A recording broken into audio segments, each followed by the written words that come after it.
Hola, ¿qué tal? Muy buenas tardes. Mi nombre es Cintia Viridiana Arvizu Santana. Actualmente me encuentro estudiando el tercer cuatrimestre de la licenciatura en Pedagogía de forma ejecutiva.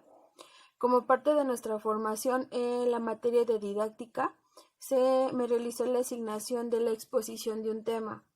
Y más que exposición, un análisis y una presentación crítica, asimilándola también a lo que actualmente estamos presentando en el tema de la forma en la que se está presentando la educación y actualmente pues cómo se están llevando a cabo las clases. El artículo o las fuentes de consulta que se tuvieron para esta actividad es el realizado por Margarita González en Fundamentación de la Didáctica, donde se nos muestra los 4 tipos de escuela que se ha tenido a lo largo de la historia. Y también adicional, tuve la oportunidad de verificar un blog de Hernán Van Arket. Él es un licenciado en Administración de la Información Educativa de forma a través de la informática, y también él estudió una maestría en Gestión de la Tecnología Educativa. Entonces, estas son mis fuentes de consulta. Con relación a esto es la exposición que se va a ejecutar mediante este video. Y bueno, pues aportar un poco acerca de lo que ellos comentan, ¿no? Antes de empezar a comentar las características, quisiera compartirles una frase que viene dentro de la lectura, pero que creo que tiene mucho valor y que a manera de conclusión también va a servir. Nuestra época está marcada por la necesidad de una renovación de la enseñanza, de una renovación fundamental, que no puede ser separada del replanteamiento de la sociedad. Dentro de mi formación como pedagoga tenemos varias materias y en particular en este cuatrimestre hemos visto la relación y la forma de trabajo que tienen los profesores al unificar la estructura de trabajo. Es decir, hay temas que pueden ser repetitivos y ya de manera conjunta se dividen, se seleccionan. ¿Para qué? Para que no lo veamos 2 veces, pero se pueda ver en otra materia y entonces se trabaja de forma completa. Empezando por el tema de historia, la historia no solamente es con la finalidad de que nosotros sepamos, se pase una materia y simplemente tengamos una calificación. Ya a este nivel aprendemos a ser analíticos, a entender qué cosas pasaron, que se siguen presentando, hacia dónde vamos, en base a algunos, o con base, perdón, a algunos ejemplos que hemos tenido en tiempos pasados. Con tema en psicología, lo que nosotros podemos observar también es que evidentemente la forma en la que aprende cada individuo es sumamente diferente, desde el tema de su personalidad, desde las circunstancias que le rodean, ¿no? Y también a los medios a los cuales se tiene acceso. Por eso es importante para nuestra formación identificar estos escenarios de escuelas, ver de qué forma, a pesar de que en sus épocas fueron adecuados, de qué forma nosotros podemos también en la actualidad tenerlos. Margarita, dentro de su artículo, de este capítulo 1, nos muestra las diferentes escuelas y cómo se empezaron a manejar, cómo se empezaron a manifestar, y creo que genera mucho valor el identificarlo. El primer punto es la escuela tradicional. Esta escuela tradicional se remontó al siglo XVII y ¿cuáles eran sus pilares? Sus pilares eran el orden y la autoridad. La autoridad solamente era el maestro, es decir, el maestro era dueño del conocimiento y también del método. Y por parte del alumno, él tenía una actitud pasiva y dependiente, es decir, dentro del rol del docente, él era totalmente el centro de la atención del proceso de enseñanza y de educación. Él se encargaba de informar los conocimientos ya acabados, él era el sujeto principal. El estudiante se mantenía al margen, él simplemente recibía conocimientos, se manejaba la memorización y su rol era un rol pasivo. Las clases solamente es transmisión verbal de la información. El objetivo era solamente descriptivo, es decir, estaba también fragmentado. No establecía habilidades, no había experiencias vivenciales y no tenía las actividades algún carácter crítico, algún carácter práctico y solamente la evaluación era resultado de un nivel reproductivo. Es lo único en lo que se basaba el tema de la escuela tradicional.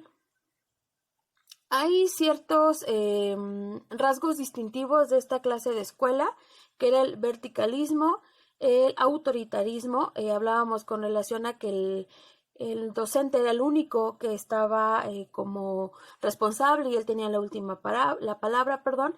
El verbalismo. Esto quiere decir que solamente se exponían ciertas partes de alguna lectura únicamente. El intelectualismo, esto solamente propiciaba la disociación entre el intelecto y el afecto. ¿Qué es lo que quería decir esto? La disociación es un proceso mediante el cual el individuo se distancia de ciertas experiencias, en este caso, o emociones, ¿no? Entonces, esto era lo que pasaba, que había una domesticación y un freno al desarrollo social y se consideraba como un tema de disciplina más que nada. ¿Cómo podemos ver nosotros este modelo de forma más real? Lo podemos ver en la etapa de la primaria, ¿no? En donde los niños van, nos proporcionan libros y solamente lee, ¿no? La información que te dan tú la notas, no se te enseña todavía a generar un cuestionamiento. Digo, evidentemente, como les comentaba en un inicio, en temas de crecimiento, teorías de aprendizaje, pues interviene mucho esta parte, ¿no? Pero sí es posible trabajar con personas pequeñitas con un entendimiento o desarrollar el entendimiento. El siguiente modelo educativo se le denomina la escuela nueva. Este surge a finales del siglo XIX e inicios del siglo XX. Totalmente es un concepto diferente a lo que es la escuela tradicional, en donde se denotaba el tema del autoritarismo y la disciplina. Este genera un cambio de rol, es decir, cambia el centro de atención del maestro ahora hacia el alumno. Surge dentro de, a consecuencia de transformaciones económicas y también demográficas. Y algo curioso de esta escuela es que los promotores no fueron pedagogos, sino médicos o psicólogos. Descubre posiciones relevantes para la educación educativa, propiciando un rol diferente para maestros y para alumnos. Permite que el alumno desarrolle aptitudes y también se vale de transformaciones en la organización de la escuela, mediante cambios que no llegan a ser radicales, pero sí de forma importante en los métodos y las técnicas pedagógicas de enseñanza. ¿Cuáles son las principales consignas de esta escuela?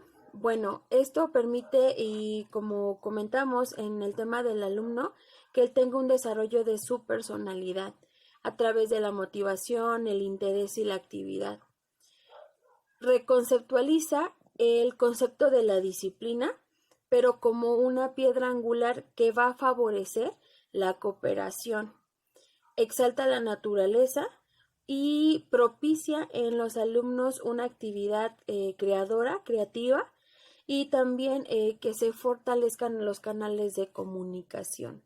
Totalmente dentro de este escenario se considera al alumno de forma importante, y no solamente el profesor ahora genera el rol de autoridad.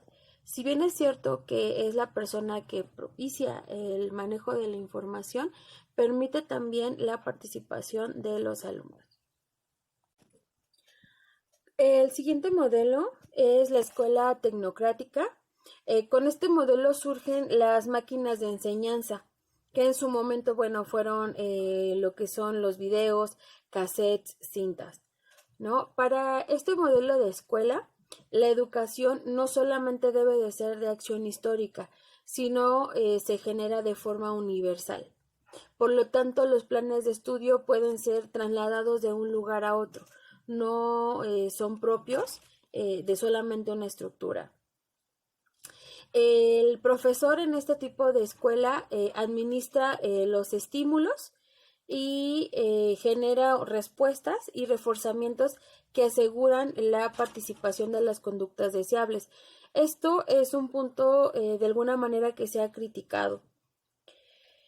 En este tipo de escuela, una de las desventajas o de las críticas que se han dado es que se asume como simplemente una modernización, no que realmente genere o propicie un cambio de forma muy transformadora, ¿no? Representa una visión reductista de lo que es la práctica educativa y se reduce solamente a una intervención técnica. Esto es algo de lo que de manera crítica se hace hacia esta escuela.